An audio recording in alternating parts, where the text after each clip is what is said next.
What is going on, everybody? Welcome back to the Daily Dose with Dylan Davis. As always, I'm your host, Dylan Davis. You can follow me on Twitter at DylanJD90 as you see on your screen. Today, it is not Gint.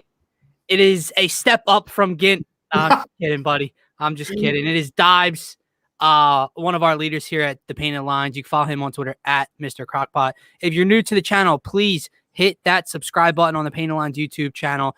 Like this video, turn on notifications, and if you're interested on Twitter, you can follow the Painted Lines on Twitter at Painted Lines. Pretty self-explanatory, right, Deibs? Right on, man. Let's do it.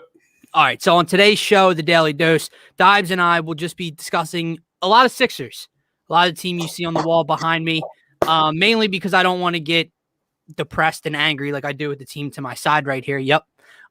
So we're going to be previewing tonight's Sixers versus Portland Trailblazers matchup. Giving you the ins and outs, breaking that game down as best we can. I know Portland's shorthanded yet again, but Damian Lillard will be in uniform tonight and starting for Portland. The Sixers are 25 games in, Deibs. I did it yesterday on 2 of the shows. I'll do it with you today.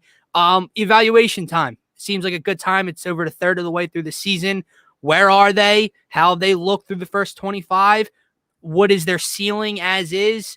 Any improvements they can make, we'll break all that down. And then I'll probably wrap up the show on a more depressing note, which is the Philadelphia Eagles and Carson Wentz saga, which just continues to drag on every single day. Make the pain end. Make the suffering end. For the love of God, Howie, just get it done. Saturday or Sunday was like, it's coming in the next couple days. Well, here we are Thursday, and I'm still waiting, and I haven't heard a peep since. So whatever. Let's look at tonight's matchup, though, Deibs. They're in Portland.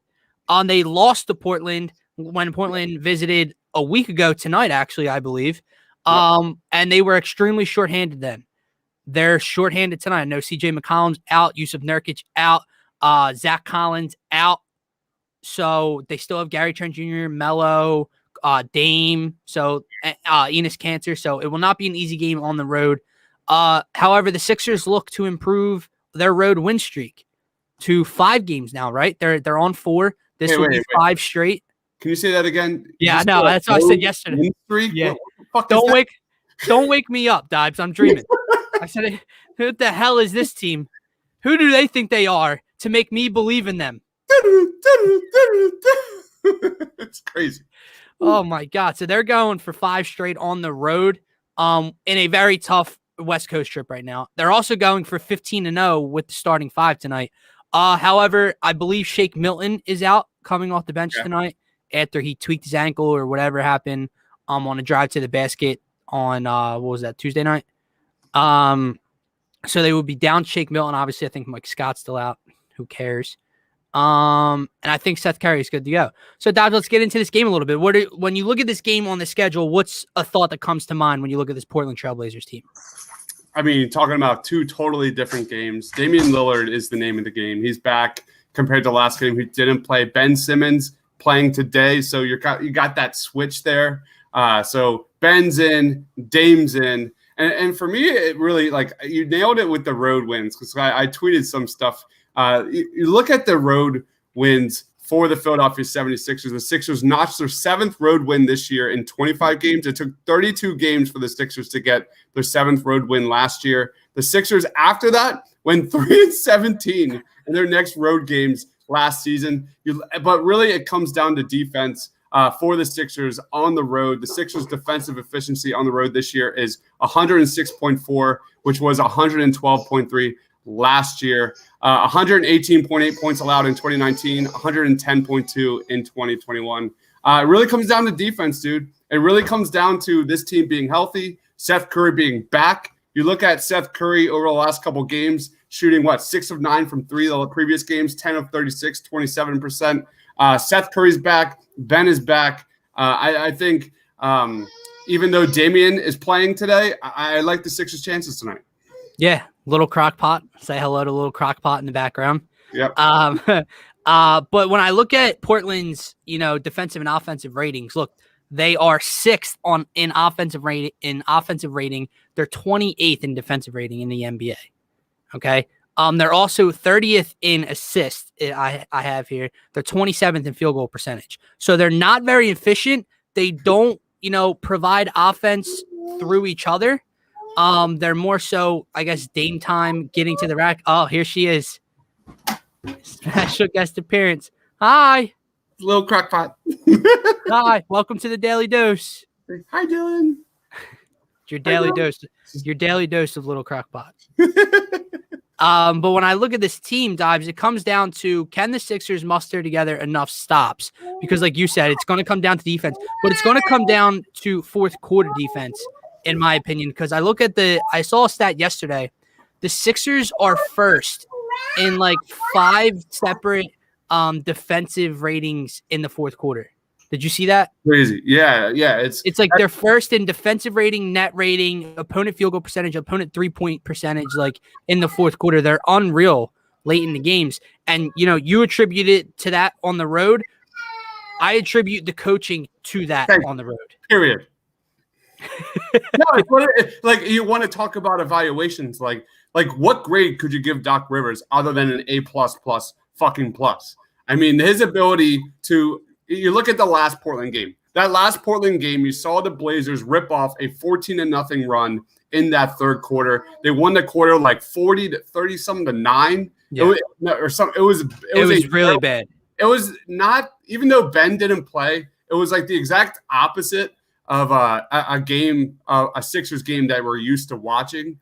And I remember because we did the watch party then. It was like pulling teeth out. Yeah. It was really tough to watch. There was just no energy. Especially when you're expecting a win when Portland was so undermanned. Yeah. It was one of those like, I hope you didn't bet on that game because yeah. Well, I did. So so that's the definition of the Sixers team has been second half differential. That has been the biggest surprise, led by this Sixers team defensively. You look at Ben Simmons as a closer in that fourth quarter, Tobias Harris, his defense, Shake Mills' defense, but really that starting lineup's defense in that fourth quarter, come clutch time, just locks it down. And as much as people want to hate on Ben Simmons and his lack of three-pointers and his lack of offensive production, that guy literally is the closer. You see the Sixers defense rotate through 3 quarters, and then if like Damian Lillard is hot, I'm telling you, watch Ben Simmons just completely take him out of the game in the fourth quarter. And that's been one of the biggest reasons why the Sixers are the number 1 team in the Eastern Conference. Another reason is Doc's way of getting everyone to buy into their roles and role definition this year. Amazing. And Matisse Thybulle has carved out a nice little role defensively in the fourth quarter. Matisse Thybulle was maybe one of the top players of the game the other night, and he had 0 points, Deibs. So he was so clutch in the fourth quarter defensively. Him and Ben made a comment how he loves locking up with Matisse in the fourth quarter. So huge shout to Doc. We'll get back to that and, everyone buying in. Crazy. But when I look at this Portland game some more, it's weird, man. I think it's going to be a shootout. Like I said, they're 28th in defensive rating. They're 6th in offense. Those smaller, quicker guards give this team fits. And I fully expect Ben to be on Damian Lillard in the fourth quarter if in a close game, okay? But through the first 3.5 quarters, Dame's going to get his. And this team gave you issues last time. So let me throw this question to you since we're kind of going back and forth with evaluation and tonight's matchup. I asked Gint this last week after this Portland matchup. So everyone is quick to criticize Ben Simmons in the losses in which Joel Embiid's off the floor, correct? Right. And this is not a jab at Joel Embiid because Joel Embiid dropped like 37 on Portland. He was out of this world. He just didn't have any help. But they still lost to a very undermanned Portland team at home. So why is the criticism so far that way for Ben? But when Ben doesn't play and they lose with Joel, there's not a peep. I mean, what more do you need to know? There's a reason why I think people like watching our channels because we don't ride to death with these national narratives and agendas that people are kind of like dying on a hill with. I think people like watching. Oh, they can't play together. Yeah, it's bogus. That is an absolute bogus statement. When you look at when this team's fully healthy, this team is rocking and rolling. But it is a mystery. It is a mystery, especially this year, because the Sixers were not as bad last year if they were missing Ben Simmons or Joel Embiid versa. So that is definitely a mystery. It looks just like energy level. It looks like Doc Rivers sticking to the same offense for better or worse. Yeah, well, one thing I can think of is that it is a COVID year. It's a shortened off season, not a lot of practice time. So when you do practice as a whole, your offense is ran through one of those two for the most part. So when you have to go into a game without them, and Joel has missed games unexpectedly at times this year. So that's kind of like threw a wrench in that. But let me give you these numbers, Deibs. Yeah. Since Ben Simmons' first game in the NBA, he is Ben without Joel. Ben Simmons and the Sixers are 34-34, 2-1 in the postseason. Joel without Ben Simmons is 9-17, 0-4 in the playoffs when they got swept by Boston last year. Yep. So what I guess my point is when I'm looking at evaluation is I think everyone needs to start appreciating every single person on this team, not just the MVP of the league right now, because it's proven that they need each other. So the whole narrative, they can't play together, the floor is not blah, blah, blah. There's no spacing. It's bullshit. That's one of my takeaways from the evaluation. 100%, because you look at I think right now the Sixers defensive efficiency is 10th or so. But if you were to look at those numbers when it's all the starters together, they are lights out. They're one of the top in the NBA. You look at their plus minus in that fourth quarter clutch time. It's how many times have we sat here complaining that Joel Embiid is just turning over the ball nonstop? How many times have we sat here complaining that the Sixers big three can't do it in clutch times when it matters? Your first show, we talked about who's going to take the big bucket. How many times have we sat here where Ben Simmons is just a non-factor offense and defense turn clutch time? The Sixers are really good. They're actually showing you ingredients of what a championship team needs to do. They're blowing teams away rebounding. They're blowing teams away defensively. They're right around that average 3-point shooting team, but they're getting it done on the road. I don't have a true explanation why they can't win it when either Ben or Joel isn't playing this year. But the truth of the matter is, if this team is healthy, they are a force to be reckoned with. And no team wants to play this Sixers team when Joel Embiid, Tobias Harris, Ben Simmons, Seth Curry, and I'll say it, Danny Green are fully healthy. Because when those five are together, they are lights out, and no one has had an answer for them yet. No, and obviously that's going to come to an end at some point this season. It could come to an end tonight or Saturday. But it's just nice to see when your starting five together is 14-0. And in a season, in this COVID year, in which coming into this year, Deibs, what were we talking about here on TPL and all our shows? You're going to experience growing pains with this team. Yeah. New coaching staff, new system, new role players. They're 14-0 together. So the fact that they've just completely leaped over all those struggles and hurdles we were expecting is huge. They sit at 18-7, first place in the Eastern Conference by 2 games over Milwaukee. 14-0 with starters fully healthy. You have a coach of the month so far in Doc Rivers, who's done a hell of a job with the rest of his staff, Sam Cassell with Ben Simmons. You have a more mature, dominant MVP candidate in Joel Embiid. You have what seems to look like a max player in Tobias Harris now, outside of the opening night against Washington when he struggled. And you have Danny Green and Seth Curry just knowing their roles. So, look at her. What I was getting to is, Deibs, let's give our predictions and stars of the game tonight, because we've seen this matchup already. It hasn't looked the same, but it's going to be weird, man, because I fully expected them to beat Portland easily the first time at home, how beat up they were.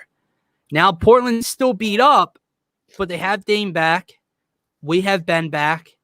Seth will play the full game because I believe that's the game he got hurt and only played about 12, 13 minutes in. But you're on the road, 10 o'clock game, second of your West Coast stand, all the traveling and all that. is tonight a night where the starting five could just have an off night and they fall to Portland, Deibs, or do you think they chug on?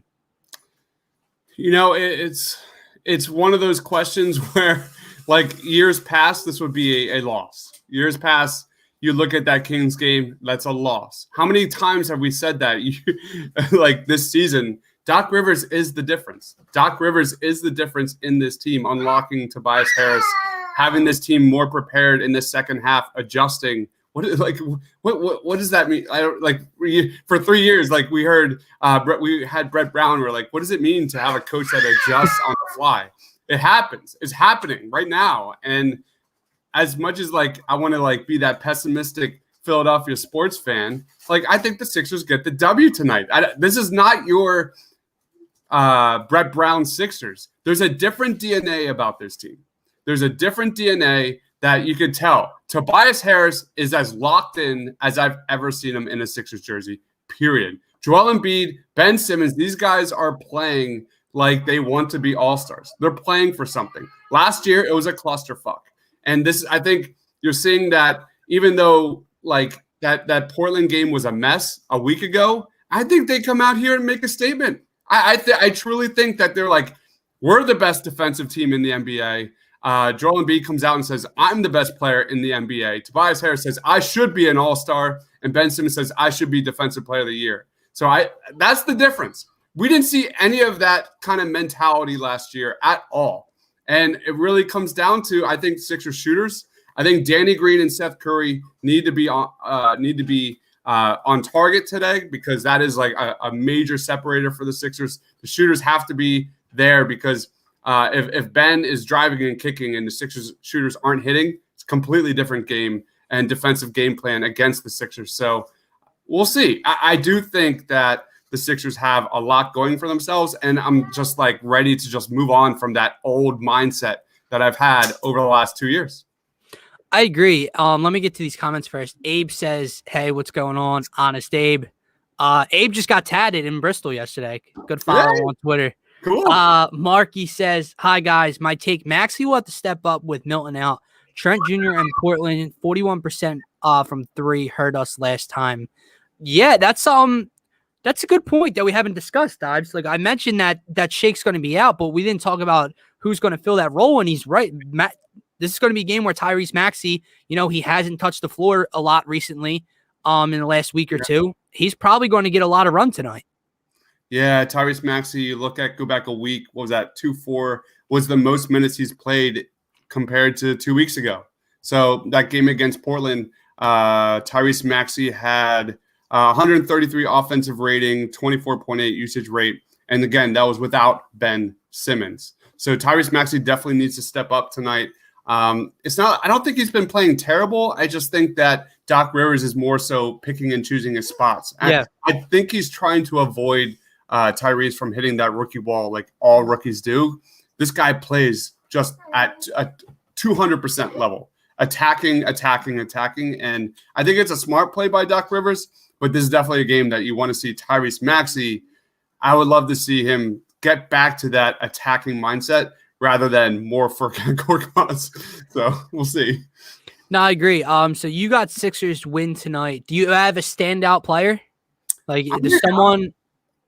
Yeah, I'm going to go Seth. He had 22 points last game, 4 of 6 from 3. The previous game, he was 2 of 3. I think this guy is finally kind of getting his legs behind him a little bit. I'm going to go with Seth Curry for my player of the game.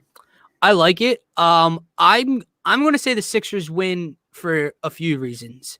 A, they're fully healthy outside of Shake Milton. B, Portland is undermanned again. I know they have Dame back, but it's just the truth. They're missing their next 3 best players probably. And I can't foresee a year where the Sixers are rolling through a lot of league and the Portland Trailblazers beat them twice in the first 2 meetings. And C, like I said, I expect the undefeated starters record to come to an end at some point.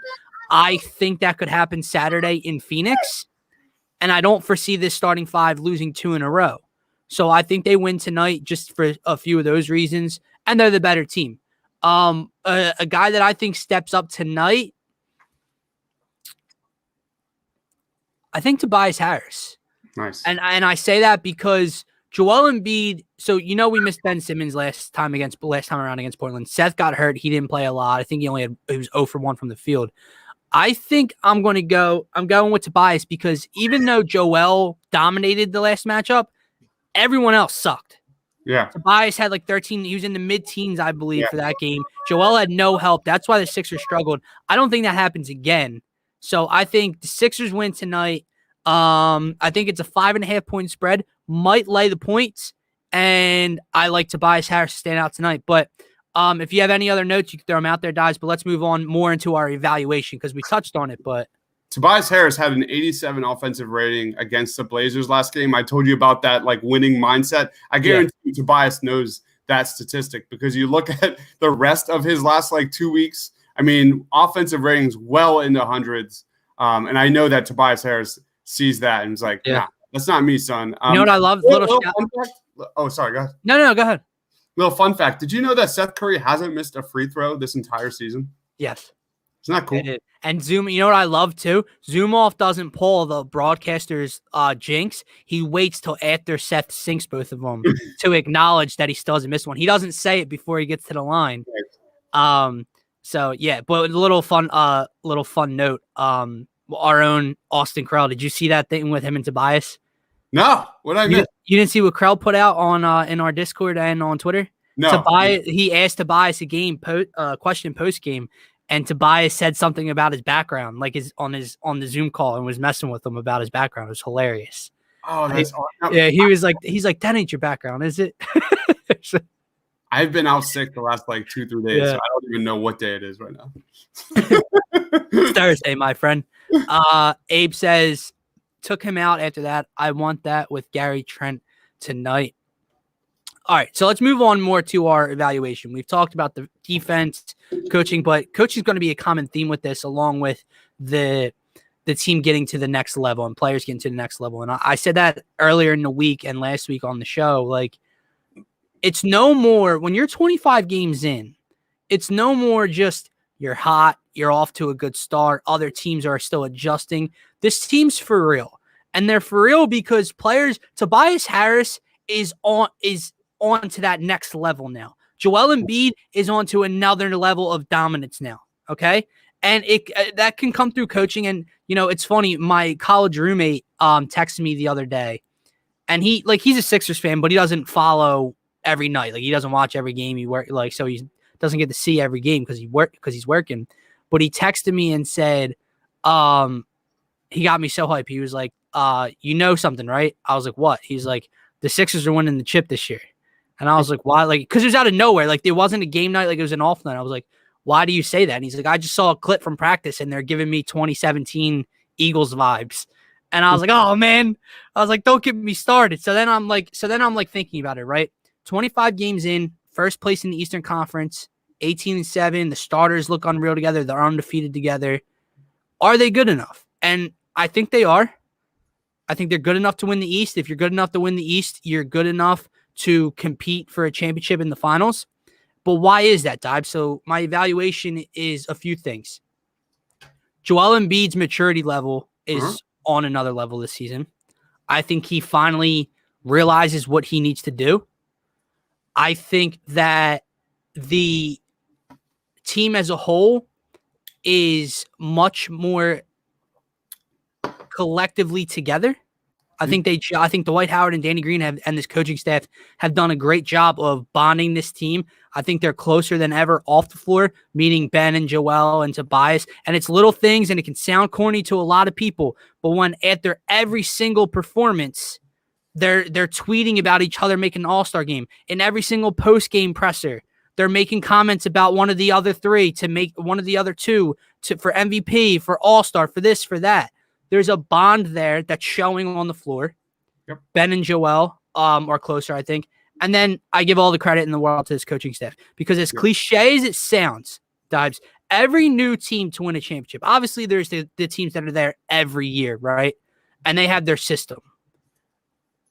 But when you think about and you hear the term buy-in, if everyone buys in, that they can have something special here. I think that's what you're seeing right now. I think you're seeing every single person on this team buying into Doc Rivers and this coaching staff system and what they put in place. I've said a few things. Matisse Thybulle role and role definition, okay? You think about when Glenn Robinson III came here last year, and he openly said, I don't know what I'm here for. I don't know what I'm supposed to do. Jimmy Butler on the JJ Redick podcast after he left Philly. I didn't know who the hell was in charge. I didn't know who was supposed to do this, who was supposed to do that, blah, blah, blah.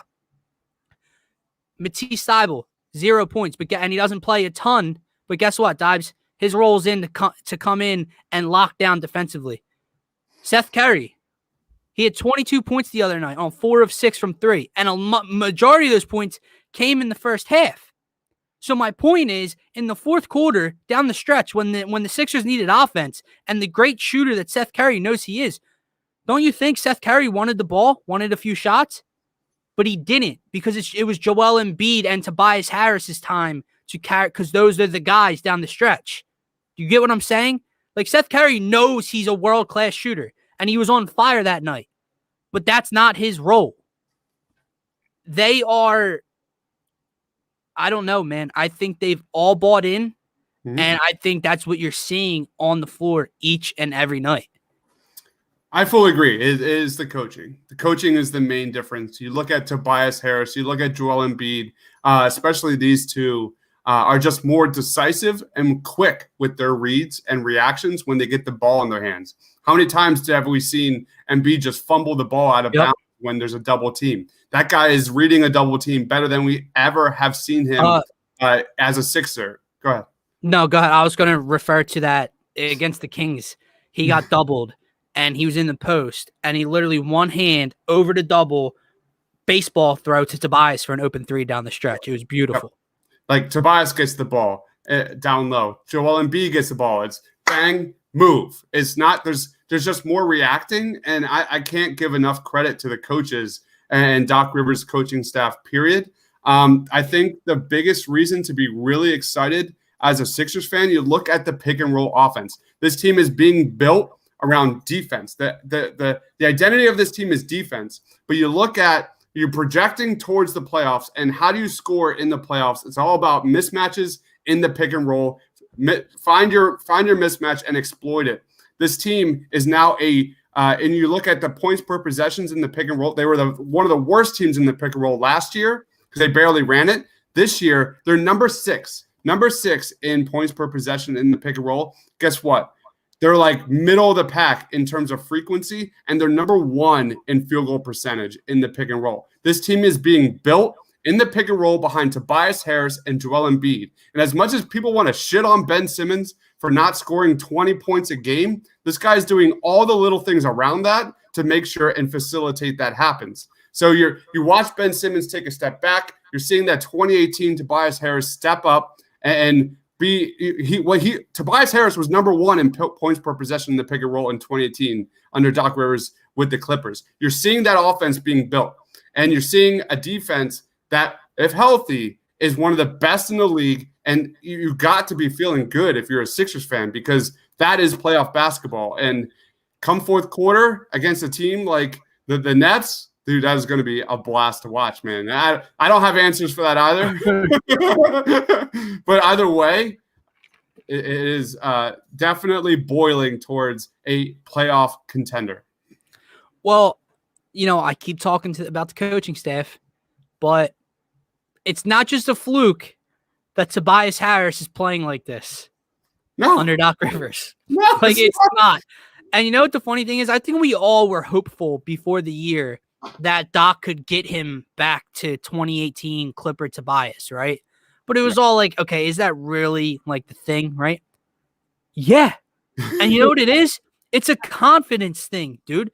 You have to have confidence to get the ball in your hands, dribble to your spot, pull up with 3 seconds left against the Los Angeles Lakers with the game on the line.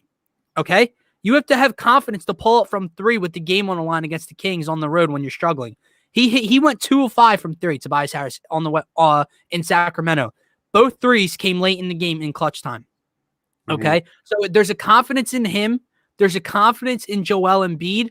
There's a confidence in everyone. And, that's veteran leadership, that's coaching. But there's something different, dude. There's something, and there's a lot of places you can point your finger to and say, yo, this could be it or this could be it. But what it all boils down to for me is the coaching staff and how they're getting the most out of every single player on their team right now. And I know you'll say, oh, well, is 14 points a game the most you can get out of Ben Simmons?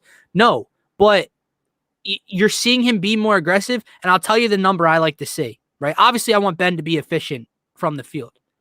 However, when that second number in terms of field goal behind the slash is double digits, that tells me one thing.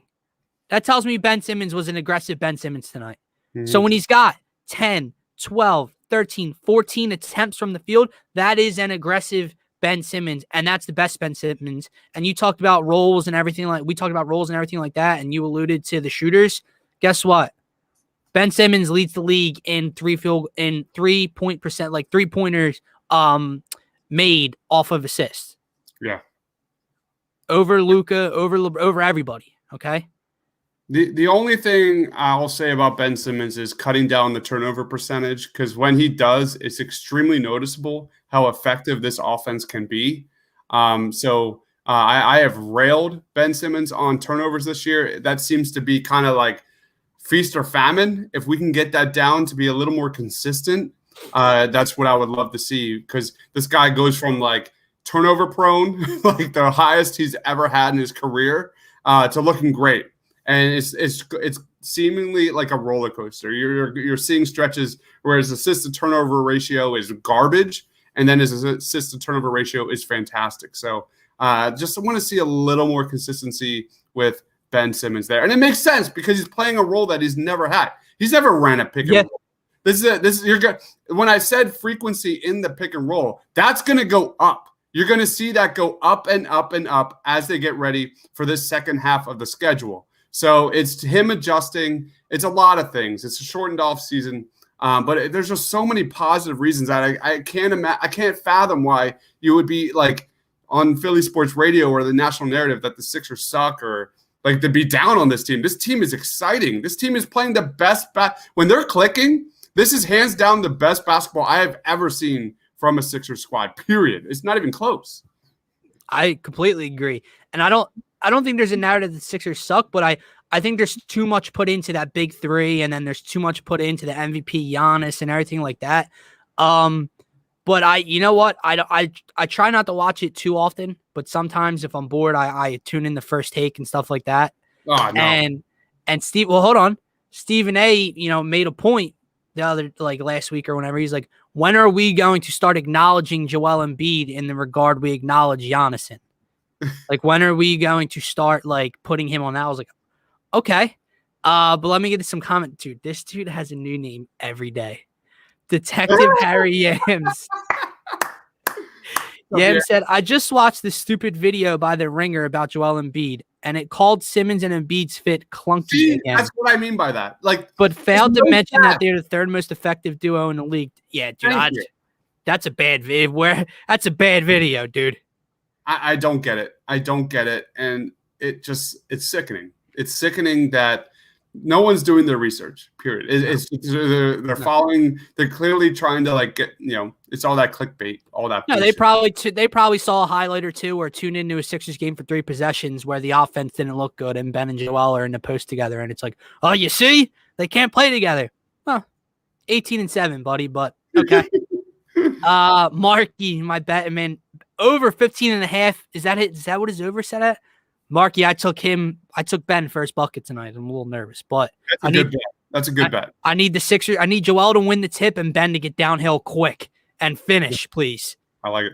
Nadir, cut down turnovers. He has been. And free throws, 62% isn't acceptable. I understand. We talked about this yesterday with Nadir and Gint. And I said, look, the number percentage still needs to be up. However, the confidence in which he's getting to the line and shooting free throws, the amount of pairs he's making, and when I say that, I mean going 2 for 2 from the line this year. Like, I remember the one game there, Ben was 10 of 12 from the free throw line. Like, so he is shooting it a lot better, in my opinion. But yeah, I think the numbers will get up. Mark says Doc just knows how to get Tobias to his spots. You're damn straight. vice versa though, Mark. I love that name, by the way. Huge Yeah. huge fan. It's Tobias getting to his spots, but it's Tobias knowing what to do with the ball in his hands. You're seeing him go bang bang. He's so much faster reacting with the ball in his hands and without the ball. It's a completely different Tobias Harris that we've seen the last couple of years. Oh, and it's so fun to watch, dude. Oh, it's crazy. Like, it is so great to have a guy in which, like, when Joel's not cooking, he can go cook. Like, and I said this the other night, Deibs. I said this yesterday. Do you understand that Joel Embiid played his worst game of the season in Sacramento, and he finished with 25, 17, and a season-high 6 assists? He's done that several times this year where, like, we're doing our watch parties, and we're like, it's like quiet. Halfway in the third quarter, we're like, what? How the hell does he have 20 and 15? Like that. And then Toby started out slow too, and Toby finished with 22 and 10. A quiet 22 and 10 Toby night is a damn good night. And I'm going to say it again, and I'm going to continue to say this. And we're fans. Everyone commenting is a fan. Fans should not be allowed to vote in terms of the All-Star game. Period. Okay? The fact that he was not on the damn list is unbelievable. And Alex Caruso is out on the West Coast on the list. Klay Thompson got thousands and thousands of votes. He hasn't played this year, dude. They should not be allowed to vote. It's so ridiculous. It's a joke. It's an absolute joke. If you can't watch the Sixers right now and like not see Tobias Harris is like again and again and again as one of the best players on the court, period. Tobias Harris, for all the slack he's gotten over the last couple of years, he's always been a great leader off the court. But what you've seen him grow on the court, not only defensively, becoming one of the best in the NBA, period. You're seeing Tobias Harris body centers and power forwards in the paint, which is huge, by the way, come playoff time. I forgot to bring that up. That is massive when it comes to guarding KD and all that kind of stuff. Yep. But what you're seeing is Tobias Harris get that like crazy eyes. You see him get those crazy eyes in like third quarters, fourth quarter. And this guy gets locked in. How many times have we seen in the years past where the Sixers will like completely forget how to play basketball and go down lose a 20-0 run? Tobias Harris has been the answer to all of that. And if the Sixers are kind of sluggish or not playing as they could be, you're seeing his leadership translate on the court and also in that fourth quarter next to Ben Simmons. So Tobias Harris deserves so much credit. And the fact that he wasn't on that All-Star, I went on a rage. I don't remember if you remember the Discord channel. I was like freaking out because Tobias Harris should be an All-Star before Ben Simmons. And that's how good he's been. Agree. You know how much I love Ben Simmons. Yeah, no, I agree with you. Yams in terms to the Ben turnover rate was higher due to the fact that he's running a new system. I completely agree. I think Doc and that coaching staff had him doing a ton of different things in the beginning of the year that he wasn't used to. Also, this could be the Sam Cassell effect. I don't know. But when's the last time you've seen Ben drive to the lane, jump up, do a 180, and throw a pass? Yeah, I haven't seen that in a while. Yeah, you saw there was a stretch where it was happening like for a few games, right? Yeah, and it makes you wonder, like, did Sam Cassell be like, yo, you do that shit again and you're sitting next to me? And that's the difference. That's when we talk about coaching. That's when we talk about accountability. You could say the same thing with the Sixers and you could say it with the Eagles. But, I mean, I don't want to even bring up the E word. Anyway, that is just something that I think young players really take to. I think young players take the cut your shit out, stop the shit, stop. What are you doing? Like they enjoy that real. I think he just gets through more. Yeah. No, so I completely agree with you. But when you talked about that Toby, like that those crazy eyes, Toby hit a 3 against Sacramento and came down and gave like a snarl like to the bench. You never saw that. I was like, no, but dude, this team as a whole has a swagger. Yes. Joel clearly has a swagger when he's rolling. Aggressive Ben, when Ben two-hand slams and then flexes and snarls, that's a swagger. Toby has a swagger now. Danny Green, it wasn't the Sacramento game, was it? Or no, the Brooklyn game on Saturday. Danny Green tried to draw that foul. They didn't call it. It went the other way. Brooklyn's bench was talking some shit to him. He comes down, hits 2 straight threes in that same corner and starts talking shit to them. He's got a swagger. Dwight clearly has a swagger. I think Shake's got a little bit of swagger. Yeah. Personally. Yeah. So this whole team is, I don't know, man. It's different and it's fun. And I've just been trying to say, just enjoy it. And that was the theme for a while. And I still want to enjoy it. I want everyone to enjoy it. But now it's real. Now you're going on the game 26. You have you're in first place. The starters are still rolling. Remember before it was like, oh, the starters are 7-0 together. Starters are 8-0. They're 14-0 together, going for 15 tonight. Crazy. So it's real. It's elevated. And so I get my closing point on this evaluation with you, Deibs, is I think they can win the East as is right now, which means I'm not going to say they can win the NBA championship, but I think they can. They're in the conversation. Would you agree with that? Or me and Ginn had a long discussion of, one of our leaders, Brian Jacobs, is completely the conductor of the Kyle Lowry to Philadelphia train. Are they a piece like that away? No, 100%. You're going to look at probably a like an Urson type of move or like a JJ type of move. There's no reason to I don't.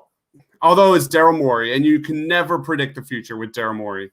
I do think that you're going to see 2 minimal moves like that, like a trade for a couple second-round picks like JJ or what's his name, Gerald Henderson or something along those lines. I think it's more buyout market. Yes, that's what I'm trying to say. Is that's what you're going to see for this team moving forward. And I don't think there's any reason to just to go all in on this year. There's absolutely no reason to rush this thing. You're seeing real development from your big 3 for the first time in 2 years. Now, regarding championship contending, that is the question. Because you look at Boston, that's going to be a really hard-fought series, 6-7 games, 100%. I still like the way they match up against the Bucks. The Nets, the Achilles heel for the Sixers has always been stopping drivers into the lane. But will they be healthy? That is the question.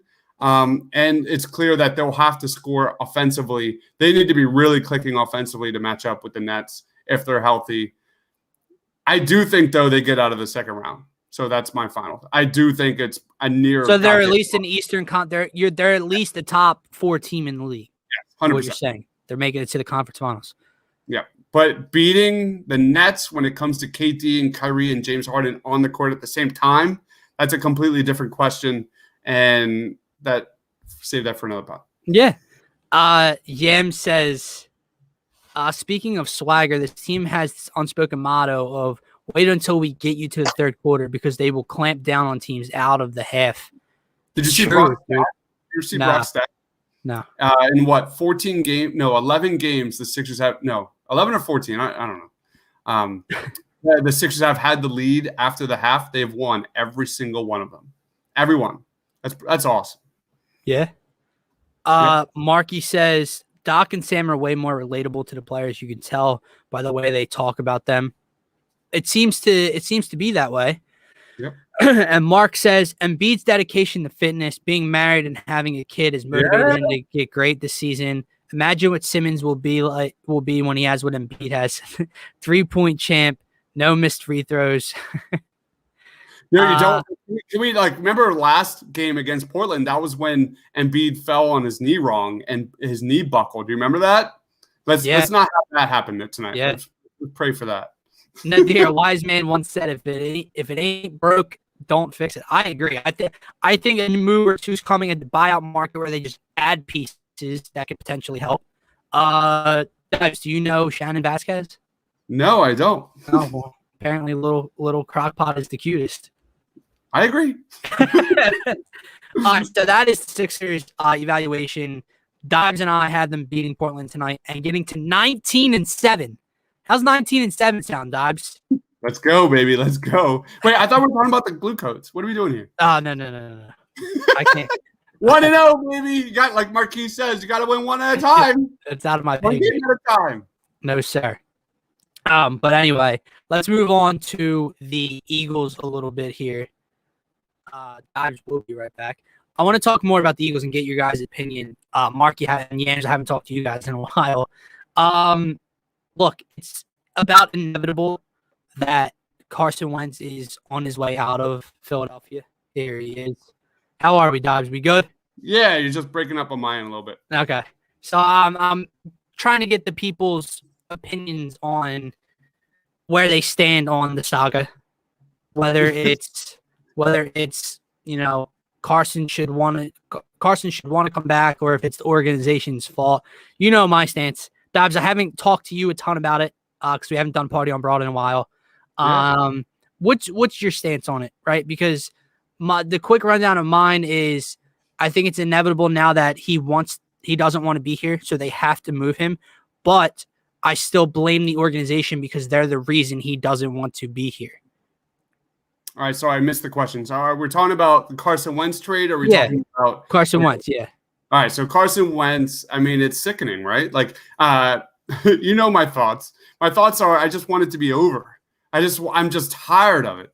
Like, last year was the most difficult Eagles season in my life. I've never been that broken. My soul, everything, shattered to pieces as an Eagles fan, period. The fact that there's so many things in play. The fact that you still have Howie Roseman in office controlling what the Eagles do moving forward, and the fact that you're possibly even going to draft a quarterback at number 6 and then give Howie Roseman another 3-5 years, you cannot do that. You cannot give Howie Roseman that option that 3-5 years from now is your window to win a championship, because that is my nightmare. I go back to week 6 or even week 3 when they lost, or no, they tied with the Bengals. I remember having Sham Kapedia come on to my show, and I was like, what are the Eagles' issues here? It's not a Howie Roseman issue. It's not a Doug Peterson issue. It's not a Carson Wentz issue. You know what our issue is? You know what our real problem is? It's a Jeffrey Lurie problem. We have a true Jeffrey Lurie issue where you talk about accountability. No one's looking in the mirror regarding Howie Roseman, and even his number one strength as a cap guy for Howie Roseman, no one wants to trade with him anymore. And all these reports coming out that Howie Roseman has 2 firsts on the table, or a first on the table and a third, or a player, blah, blah, blah, blah, blah. The fact that we're starting to hear teams start to say, they're getting impatient tells me everything that we have known over the last 2 years. Howie is too smart for his own good. And no one wants to trade for him because of that Sam Bradford trade, which was great, by the way. And they're they don't want to look like an idiot. So the fact that we kept Howie Roseman because he's really good with numbers and because he's really good with trades, but no one's wanting to trade for him. So I am panicking. I am legit panicking that the Eagles are actually only Carson Wentz's value is only getting worse. And if they don't make a move soon, they're going to probably get a 3rd-round pick, because like it or not, the Sixers, the Eagles have so many holes on that freaking roster that, and quite honestly, on a personal note, I've done 30 simulation mock drafts a night. So I want that 20th pick so I can wheel and deal and fix the Eagles roster. But the fact that this deal isn't done yet is a shame. It's a sham also that Howie Roseman is still in this office. And I'm panicking because this Eagles future of this Eagles team is in for some dark days, man. Yeah. Dark days. So I want to just address a few things. I want to know who started he's a cap genius rumor. He's the reason we're in cap hell. I don't know what everyone's missing.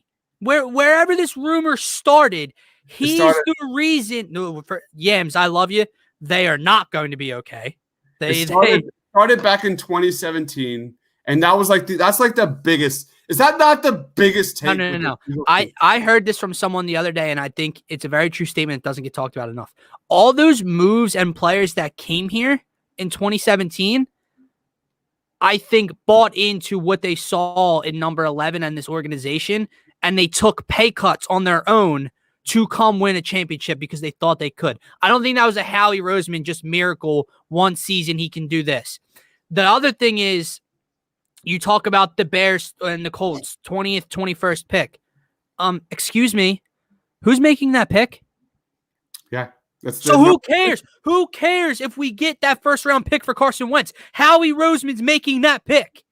How many times? Not going to work out. Guys, he's drafted one Pro Bowler since like 2014 or whatever, and since he's been back in charge.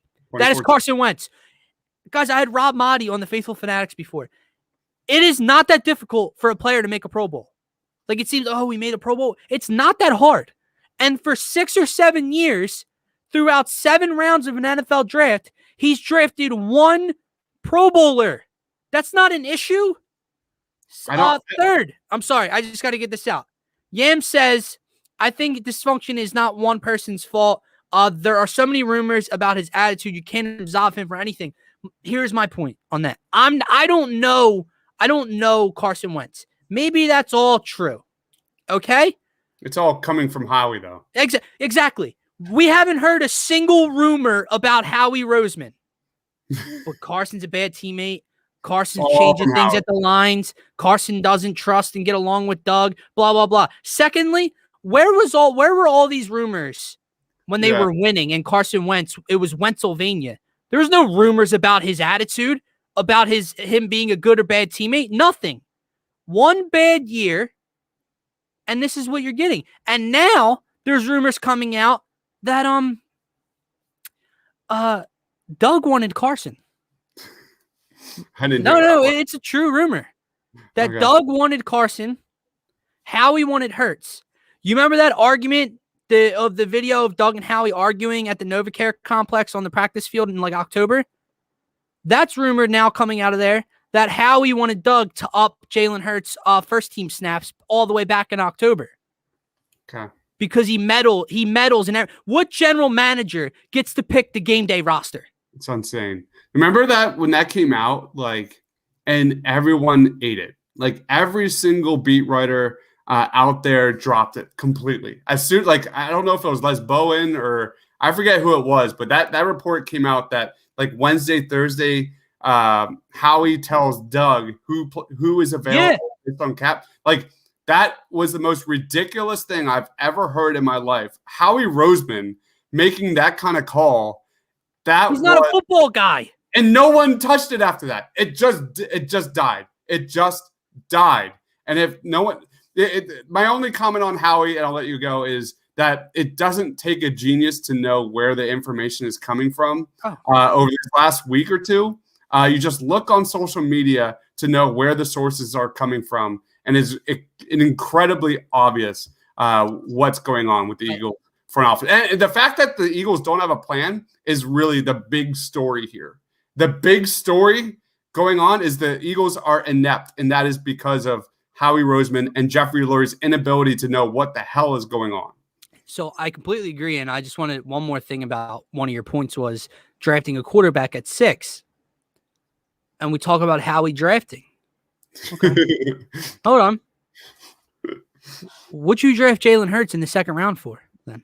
I know, it's insane. Because I don't think, from what I saw, Jalen Hurts didn't show me enough. You know that. Everyone that follows me knows that he didn't show me enough. But now, if Carson's out because he doesn't want to be here, now I'll back Jalen, and I'll still hate the organization, but I'll back Jalen.